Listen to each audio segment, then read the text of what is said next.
Hi guys, in today's video I want to show you my tips and tricks for creating really pretty royal icing flowers easily with the help of piping tips.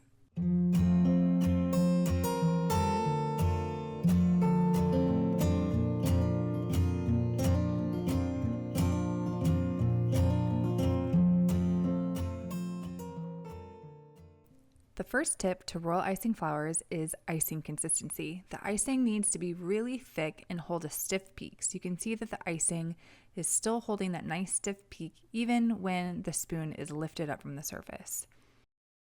And my second tip is to use a coupler, which is this white plastic set, this two-piece set that allows you to change out the piping tip so you can use a different shape with the same color icing. So there's an inner portion that fits inside the bag, then you stick the piping tip on top of that outside of the bag, and then you screw on the second piece to hold the piping tip in place. So you can just easily switch out your piping tips. Then to put the icing inside of the piping bag, I put the end of the piping bag down at the bottom of a cup and just take the ends and flip them over the edge of the cup.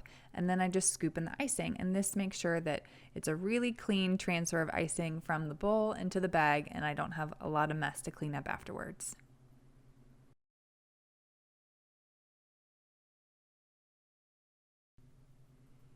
And then a little knot at the top, or just secure the bag closed however you like, and your piping bag is ready to go. The piping tips you see here are the piping tips that I use most often to create really pretty and simple royal icing flowers. This first one is a leaf tip. It's a number 349 by Wilton. It's a really small leaf tip, and it looks like it has a V on one end and a point on the other. With the point pointing up towards you, you're just going to press firmly and then release and drag out the tip to create a nice, pretty leaf shape. The longer you press down on the piping bag and drag out the leaf, the longer and bigger your leaf will be. Now this piping tip, I'm not sure if it's still widely available, but you can actually create a leaf tip all on your own without a piping tip. So using a tipless bag, all you're going to do is cut that same V shape into the tip of the bag. So just flatten out your piping bag with the seams to the side and then just cut a small V in the tip of the bag. The smaller you cut the tip, the smaller your leaf will be. So if you want a really tiny, tiny leaf, cut a very small V. And then again, once again, with the point end of that V facing up towards you, or the seam facing up, press down and drag out to create a leaf shape. So you can see this leaf is very small and I would like something a little bit bigger. So I'm just going to cut a bigger V shape in my piping tip to create a bigger leaf shape.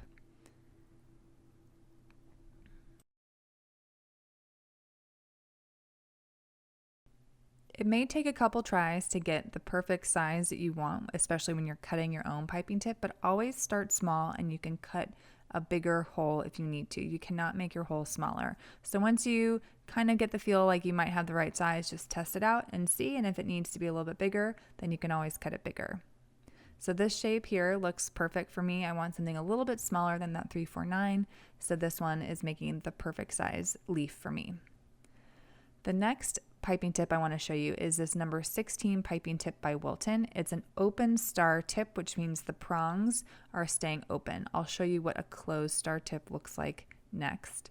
But this makes a really pretty drop flower by just squeezing and pressing down on the surface, or you can make a rose by spiraling around the center. So start in the center and then go around either 1 or 2 rotations depending on how big you want your flower to be. And of course you can just press down and make a cute little drop flower if you like to. This is the same number tip. This is a number 16 tip but it's by a deco. So it's actually a little bit bigger, but it makes the same size. So I just want to show you that even if you don't use a Wilton tip, you can use a deco tips, and they actually are very similar in shape. They just might be a slightly different size. So once again, you can make a little rosette kind of flower by just spiraling around, starting in the center and going out and around.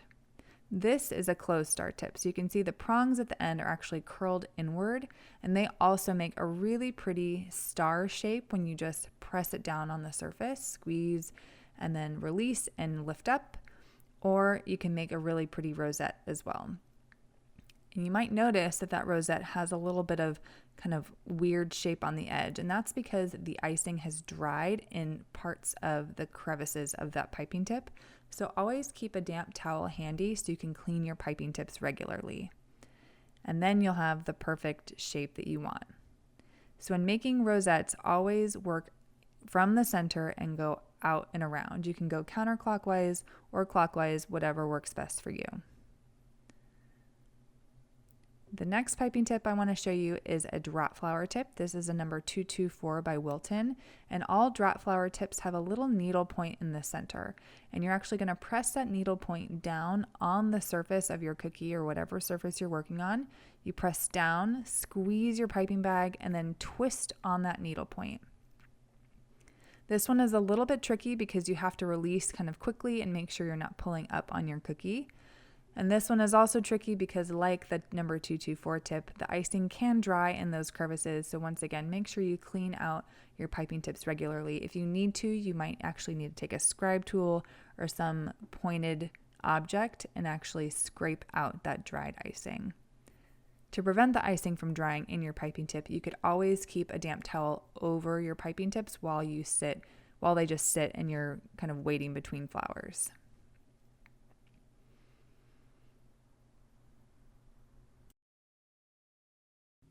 And I'll show that to you again. So press down on the needle point in the center and then squeeze and twist and then release relatively quickly. You can also twist back and forth to kind of create this cute little ruffle detail, a ruffle kind of flower. That's also a fun little technique as well. And now that we know how to make some really cute and basic flowers, let's move on to creating our bouquet. And I'm using a brown piping consistency icing for this bottom portion of the bouquet, which will be the brown kind of craft paper wrapper around the stems of the bouquet. And the reason I'm using piping consistency for both the outline and the flood is because I'm actually going to put some parchment paper on top to create a nice kind of matte paper texture. And I'm putting a small piece right on this outside edge and pressing down a little bit and then putting a larger piece over top because I want it to look like the paper is being wrapped around and there's one piece of paper over another piece on the very bottom, if that makes sense. So it looks like the paper is being wrapped around and there's a little bit of edge at the bottom. So hopefully you'll see that come out when I remove this little piece of parchment paper. And when you're doing this technique, make sure the icing is completely dry before you take off that parchment paper. So now let's add some flowers. When I make bouquets, I always start with the drop flower piping tip. So in this case, a number 224 piping tip. And the reason I start with a drop flower is because it's really hard to place drop flowers on top of other flowers because you need to be pressing down hard on the surface of the cookie. If you'd like to add more drop flowers later, what you can do is actually pipe them on a piece of parchment paper and then let them dry completely and then add them on top. I'll actually show you how I do that a little bit later in this video. And now that I have all my drop flowers where I want them, I'm going to go in starting at the center and create all my other kind of rose-shaped flowers all around this bouquet. And I'm going to go in with both the closed star and open star piping tips, creating these different colored flowers all around. So you'll see me kind of switch back and forth between the light pink and the darker pink and the orange, and working from the center outward, I'll create all these different colored flowers.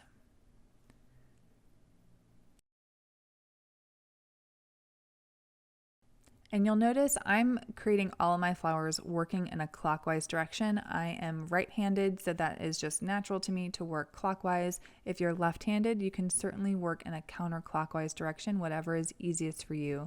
There's no right way to do this. And in fact, you can make flowers, going both clockwise and counterclockwise and just switch it up and create a little bit more interest and detail in your flowers. And as you run out of space in your bouquet, you can start to add little drop flowers with those star tips by just pressing down and creating a little star-shaped flower. And this is a great way to add some filler and to fill in those really small spaces where you may not be able to fit a larger rose-shaped flower. And then when you're pretty much all done filling that space with flowers, let's go in with our green and start adding leaves around each of those flowers. My rule of thumb is that each flower should have at least one leaf around it, if not two. Now, the flowers that are in the center of the bouquet might be really hard to add leaves around, but I just kind of stick the tip of that piping bag or piping tip right in next to that flower and then pull up to create a leaf that's kind of coming out of the center of the bouquet. And you can do this with both the piping bag that has no piping tip as well as the one with the piping tip. And the beauty of these royal icing flowers is that they dry really quickly. So these flowers that are in the center that were piped at the beginning will already be semi-hard. So you don't really have to worry too much about ruining them by sticking a piping tip underneath them. And just keep adding leaves until you're happy with the end result. I personally like adding a lot of leaves around these flowers just to add a little bit more color contrast with the pinks of the flowers.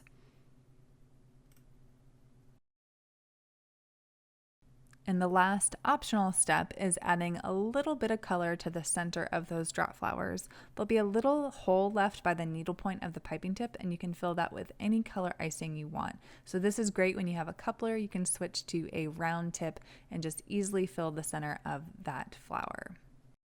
To create the bow at the base of the bouquet, I'm going to use a number 44 flat piping tip. And first, I pipe the ribbon tails coming out from the bottom of the bow.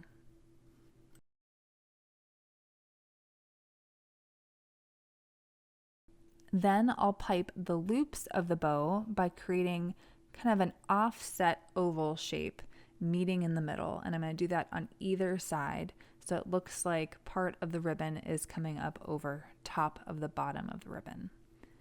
And then in the center, I'll just pipe one small line over that seam to create the knot of the bow.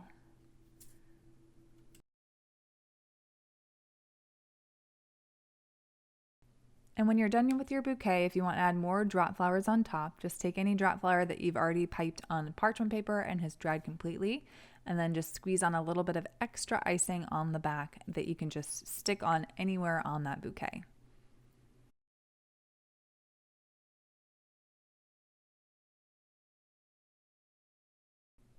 And don't forget to finish with a little icing dot in the center of each flower. And the final step for these bouquets is completely optional. I like painting on some added dimension to these flowers. I know these flowers already have tons of dimension from the piping tips, but I like to add a little bit more. I don't want all of the colors looking completely identical. I want them to have a little bit of kind of texture and even some imperfections.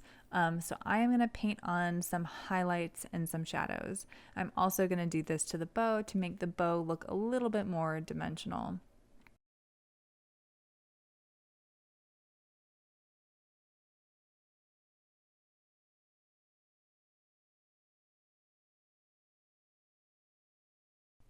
And in the paint palette that I'm using, I have a mixture of both gel food coloring, the same colors that I use to create the colors of the flowers themselves when I mix the icing, diluted with a little bit of clear alcohol. I prefer using vodka or Everclear because the alcohol evaporates really quickly and it won't degrade the icing.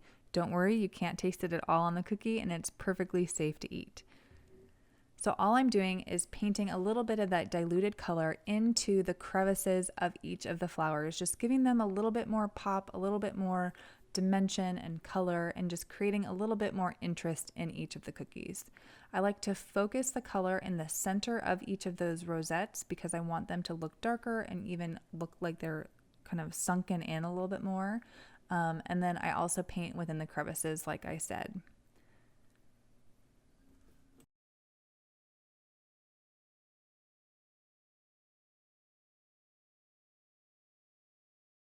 And similarly for the leaves, I focus the color in the center of each of the leaf, focusing on that kind of seam that runs down the middle. And then I also will mix in some brown and some other color just to make each of those leaves look a little bit different. So there you go. That's all it takes to creating really beautiful royal icing flowers really simply with the help of piping tips. I hope you learned something new, and I can't wait to see what you create.